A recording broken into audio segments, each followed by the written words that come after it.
বেগমের। মুর্শিদ কুলিকা ছিল দাক্ষিণাত্যের ব্রাহ্মণের পুত্র, উনি কনভার্টেড ইসলাম ধর্ম গ্রহণ করেছিলেন। এই খঞ্জরটা আজকে প্রথম দেখবেন যেটা দিয়ে নবাবকে হত্যা করা হয়েছিল। তো ফ্রেন্ডস, আমরা এই মুহূর্তে চলেছি হচ্ছে হাজারদুয়ারি, তারাপীঠ থেকে হাজারদুয়ারি যাব। রাস্তা মোটামুটি ৭৭ কিলোমিটার রাস্তা। চলো রাস্তায় দেখা হচ্ছে, আর গিয়ে হাজারদুয়ারি পুরো টুকটা করাবো। ওকে, চলো দেখতে থাকো পুরো ভিডিওটা, এগোচ্ছি। আজ আমাদের যাত্রা বাংলার এক চরম ঐতিহাসিক এবং রহস্যময় জায়গায়। হ্যাঁ, আজ আমরা যাচ্ছি নবাবদের শহর মুর্শিদাবাদ। আর এই ভিডিওতে আপনাদের দেখাবো বিখ্যাত হাজারদুয়ারি প্যালেস। তবে শুধু ঘুরবই না, এই হাজারদুয়ারির এমন কিছু গোপন তথ্য আর রোমাঞ্চকর ইতিহাস আপনাদের জানাবো যা হয়তো আপনারা আগে কখনো শোনেননি। তাই ভিডিওটা একদম শেষ পর্যন্ত দেখতে থাকুন। So hello and welcome friends, শখের ব্লগার অ্যান্ড ট্রাভেল হক্সিডের হাজারদুয়ারি সিরিজে সকলকে ওয়েলকাম। এখনো নবাবরা আছে, মির্জাফর নবাব তার জেনারেশন, কিন্তু সিরাজদৌল্লার কোনো জেনারেশন জীবিত নেই। হয় আজকে মহরম বলে ওটা খোলা আছে স্যার। ওটা দেখানোর পরে গাইড নিয়ে যাবে ফার্স্ট ফ্লোর, দেখাবে নবাব সিরাজ কোথায় থাকতেন, দেখে মিউজিয়াম দেখাবে, ডিস্টেন্স থেকে দেখিয়ে দেবে, ওটা কাছে গিয়ে দেখবেন। ইয়েলো কালার প্যালেসের নাম স্যার হাজারদুয়ারি। আসল দুয়ার হচ্ছে 900, নকল হচ্ছে স্যার 100। আসল নকল মিলিয়ে 1000টি দুয়ার বলে প্যালেস নেম হাজারদুয়ারি। কিন্তু কোনো নবাব এখানে এক রাত্রিও বসবাস করেনি। এটা ছিল দেওয়ানি, ব্রিটিশ কোর্ট, 3টে রাজ্যের বিচার হতো, বেঙ্গল, বিহার অ্যান্ড উড়িষ্যা। এটা রয়্যাল কোর্ট স্যার। প্যালেস নির্মাণ হলো 1829 বা 1837। 8 বছর লেগেছিল কমপ্লিট করতে। খরচা হয়েছিল 16,50,000 স্বর্ণ মুদ্রা নবাবী আমলে। নির্মাণ করলো মির্জাফর নবাব, তার 5th জেনারেশন। ওনার নাম ছিল নবাব নাজিম হুমায়ুন জাহ। এখানে রাজা রামমোহন রায় একবার প্রেজেন্ট হলেন। সতীদাহ প্রথা রুলস এই কোর্ট থেকে ক্লোজ করলেন। এখান থেকে সতীদাহ প্রথা ক্লোজ হলো স্যার। আর আমরা পেলাম মাস্টার শিক্ষা গ্রহণের পারমিশন। এই যে আমরা ইংরেজি শিক্ষা গ্রহণ করছি, এটা রাজা রামমোহন রায় এই কোর্ট থেকে পারমিশন দিলেন। ভারতবর্ষের গভর্নর লর্ড উইলিয়াম বেন্টিং সেই সময়। উচ্চতা 80 ফুট, ল্যান্ড করছে 12 বিঘা জমির উপর প্যালেস। চুন, সুরকি আর ডিমের কুসুম দিয়ে নির্মাণ। দেখতে ক্যালকাটা ন্যাশনাল লাইব্রেরির মতো। একটু স্যার ফার্স্ট আসুন। শ্রীরামপুরে একটা ইউনিভার্সিটি আছে, কলেজ। আর ইংল্যান্ডে আছে ব্রিটিশদের Buckingham Palace, same design, Italian engineering, name is Colonel Duncan McLeod's. Italy হচ্ছে ওয়ার্ল্ডের মধ্যে সব থেকে ইঞ্জিনিয়ার ফার্স্ট। গ্রাউন্ড ফ্লোরটা ছিল record room, first floor conference হতো, আর গ্যালারিতে থাকতো ব্রিটিশরা ফ্যামিলিদের নিয়ে। British guest house. 3টে পার্টে হাজারদুয়ারিকে ইউজ করা হতো। নবাবরা ঘোড়ায় চেপে আসতেন। কিভাবে নবাব আসছে, ভেতরে একটা ড্রয়িং দেখবেন। নবাব আসলে ইংল্যান্ডের গান, এটা আকাশের দিকে মুখ করে চার্জ করে নবাবকে গান স্যালুট জানানো হতো। সালামি তো left side and right side. কোনো যুদ্ধে ব্যবহার হয়নি। বিচার করতে সাজেশন দিত স্যার ব্রিটিশ। রুলস হচ্ছে দ্বৈত শাসন। ইংরেজদের অধীনে নবাবকে বিচার করতে হতো বলে 2টো লায়ন দেওয়া আছে স্যার। এটা ব্রিটিশদের রাজকীয় সিম্বল। 1876 যখন হলো, লর্ড ডালহৌসি গভর্নর এই কোর্ট ট্রান্সফার করলেন ক্যালকাটা। তখন ক্যালকাটা কোর্ট চালু হলো, হাইকোর্ট। ইয়েস, এটা ক্লোজ হয়ে গেল স্যার। আছে স্যার ইমাম বাড়ি, ওটা আরবি ল্যাঙ্গুয়েজ। বছরে মাত্র 10টা দিন খোলা হয়। আজ মহরম বলে ওটা দেখতে পাচ্ছেন, না ওটা সারা বছরই ক্লোজ থাকে। এখানে মেলা বসবে স্যার, এখানে হাজার হাজার মানুষের আনাগোনা হবে। মহরমের প্রধান দিন হাসান হুসেন সাহেব, যারা ব্যাটেল অফ কারবালা যুদ্ধ করলেন, হাসান হুসেন সাহেবের মহরম শুরু হয়ে গেছে। বৃহস্পতিবার দিন এখান থেকে হাসান হুসেন সাহেবের নামে বুকে পিঠে জঞ্জির মারা হবে। মর্মবেদনা একটা কনফারেন্স বের করা হবে। কনফারেন্স নেম হচ্ছে তাজিয়া। এটা অতিক্রম করবে কারবালার প্রান্তর। 4 কিলোমিটার ডিফারেন্স হচ্ছে কারবালা, 4 কিলোমিটার।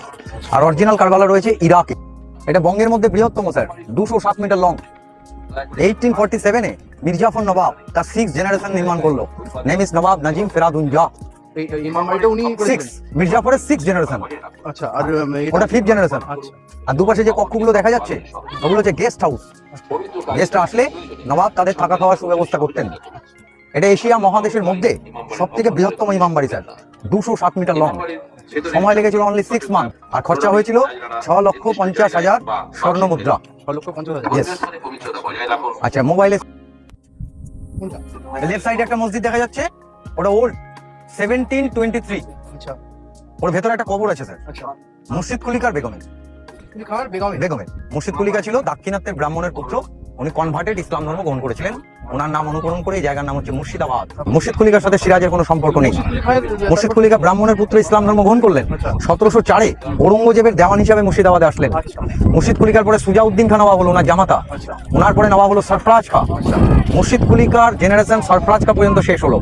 আলীবর্দী এসে গিরিয়ার যুদ্ধ করে তাকে পরাস্ত করে আলীবর্দী মসনদে বসলেন। আলীবর্দীর 3টি কন্যা, আমিনা, মমিনা, ঘসিটি বেগম। আমিনার পুত্র সিরাজ। পলাশির যুদ্ধ হলো, only 1 minute sir.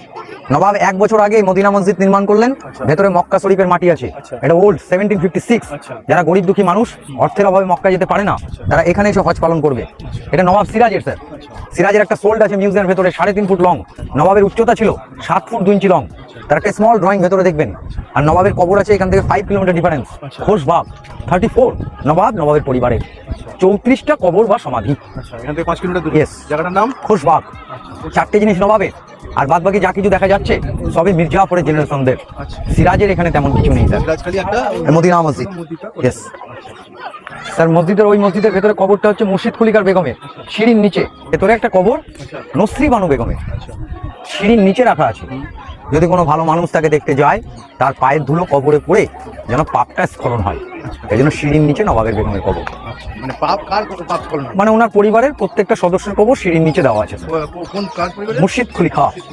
Yes yes, ভেতর ইয়েস স্যার, ড্রয়িং দেখবেন ভেতরে নবাব ঘোড়ায় চেপে আসছে। আসুন এই পথে। যদি গর্ভে থেকে কুড়িয়ে পাওয়া গেল, টেস্ট হয়েছিল 1800 বারুদ দিয়ে। গর্ভবতী মায়েদের গর্ভপাত ঘটেছিল এই কামানটাই, কামানের সাউন্ডে। আচ্ছা, নেম ইজ বাচ্চাওয়ালি তোপ। এই তোপটার নামই বাচ্চাওয়ালি। ইয়েস, এর ওয়েট 16,880 পাউন্ড। আচ্ছা এটা নদী গর্ভে থেকে কুড়িয়ে পাওয়া গেছিল কামানটি। আচ্ছা আসুন এই পথে। গঙ্গা নদীর ওপারে ছিল নবাব সিরাজের প্যালেস, হীরা ঝিল। নবাব রাতের অন্ধকারে তার বেগম লুৎফান্নেসা ছোট্ট কন্যাকে নিয়ে নৌকায় করে এই জলপথে পালিয়ে যাচ্ছিল পাটনা। নবাবের সাথে বিক্রয় করেছিল তার বিশ্বস্ত কমান্ডেন্ট মির্জাফর। নবাবের পরনে ছিল সোনার নাগরা জুতো।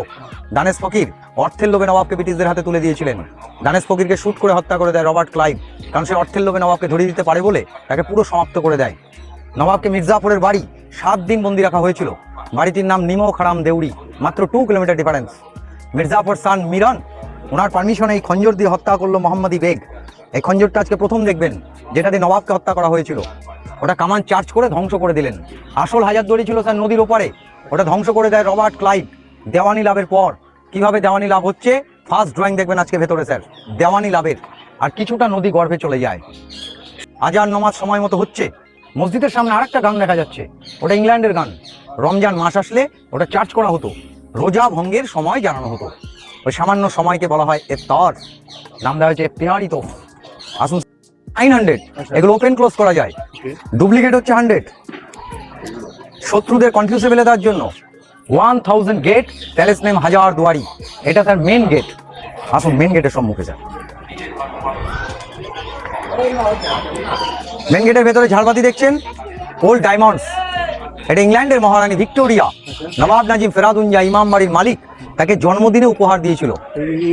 ঝাড়বাতি ডায়মন্ডের? ইয়েস স্যার, ভেতরে গিয়ে ভালো করে দেখবেন। ঝাড়বাতির নিচে 42 কিলো জার্মান দেশের একটা চাঁদির সিংহাসন আছে। বিচার করবে নবাব, কিন্তু সাজেশন দেবে স্যার ব্রিটিশ। লায়নটা ব্রিটিশের সিম্বল, ঘোড়াটা নবাবের, মাজায় শিকল দিয়ে বাঁধা, পরাধীনতার সিম্বল। মাছটি শুভ সাহিত্যের প্রতীক। মাছের নিচে গডবুক, বাইবেল আর 2টি ফ্ল্যাগ আছে, একটা নবাব একটা ব্রিটিশ। ব্রিটিশের সাথে নবাবের অ্যাডজাস্ট। রুমের উচ্চতা স্যার 80 ফুট। রুমের বিশেষত্ব, লোডশেডিং হলে ঘর অন্ধকার হবে না। ওপরে সুন্দর বেলজিয়াম গ্লাস, রাত্রে চাঁদের আলোকে আকর্ষণ করবে, দিনের বেলা সূর্যের আলোকে। সবসময় লাইটিং হচ্ছে ঝকমক করে স্যার ভেতরটায়। এটা দরবার কক্ষ, আর সামনে 2 গেট স্যার, স্টেট, ধর্মস্থানের গেট, স্টেট। নবাব সিংহাসনে বসার আগে ধর্মের দিকে তাকিয়ে তাকে ভক্তি শ্রদ্ধা সালাম আলাইকুম জানিয়ে বিচারে বসবে। 2 গেট স্টেট। আসুন স্যার আপনার গ্রাউন্ডে ভেতরে স্যার, কেউ নিজেকে দেখতে পায় না, সবাইকে দেখা যায়। শত্রু ধরার জন্য ইউজ হতো। ফার্স্ট ফ্লোরে আছে দোতলায় ঔরঙ্গজেবের কন্যার একটা পালকি, হাতির দাঁত দিয়ে নির্মাণ। রাজ সিং উপন্যাসে হ্যাঁ কুমির আছে স্যার, ওটা নদী গর্ভে থেকে হত্যা করেছিল নবাবরা। মমি করে রাখা আছে, মমি। বাসটাও আছে, বিলেতি বাস, তাজিয়া বের করা হতো। চলে আসুন স্যার। কিছু পাখি আছে মহাকাশে উড়ে গিয়ে ডিম পারলে ডিম মাটিতে পড়ার আগেই বাচ্চা হয়ে উড়ে চলে যেত। সব মমি করা, মিউজিয়ামের ভেতরে দেখবেন। নাম হচ্ছে হুমা পাখি। দূরে একটা মসজিদ দেখা যাচ্ছে স্যার, ওটা মার্কেট। বেচা কিনা হতো কৃতদাস দাসী। কিভাবে কৃতদাস দাসীর বিজনেস চলছে, বিখ্যাত ড্রয়িং আর্ট করেছেন বেঙ্গলি আর্টিস্ট গির্জা শঙ্কর রায়। উনি অন্নদা শঙ্কর রায়ের গ্র্যান্ডফাদার। আজকে নবাবের কাছে যাচ্ছেন, নবাব সাহেব স্মাইল দেবে আপনাকে দেখে, আপনাকে ফলো করবে। 3D ডায়মন্ড পিকচার দেখে উপর দিয়ে এক্সিট, মোবাইলে সুইচ বন্ধ করে দিন। ভিতরের এই মিউজিয়ামটিতে প্রায় 2700টি আসল অস্ত্র রাখা আছে। এর মধ্যে সবচেয়ে আকর্ষণীয় হলো নবাব সিরাজদৌলার আসল তরোয়াল এবং মীর জাফরের ঢাল এবং তরোয়াল, তার সঙ্গে ইংরেজদের ব্যবহৃত কিছু বন্দুকও রয়েছে। আর এই সেই কুমির যেটাকে সিরাজদৌলা গঙ্গা থেকে মেরেছিলেন। এছাড়াও এখানে রয়েছে অনেক রকমের আর্টিফ্যাক্ট, যেমন নবাবদের ব্যবহৃত পালকি, চেয়ার বা আসবাবপত্র, অথবা নবাবের বসা সেই সিংহাসন যাতে বসে তারা ওই বিচার বিভাগীয় কাজকর্ম সম্পন্ন করতেন। এই হয়ে গেল আমাদের হাজারদুয়ারি দর্শন। হাজারদুয়ারিতে ঘোরা হয়ে গেছে, পুরো ডিটেলটা ভিডিওতে পেয়ে যাবে। আর ভিডিওটা ভালো লাগলে একটা লাইক, শেয়ার আর চ্যানেলটাকে সাবস্ক্রাইব অবশ্যই করো। দেখা হচ্ছে পরের ভিডিওতে, বাই।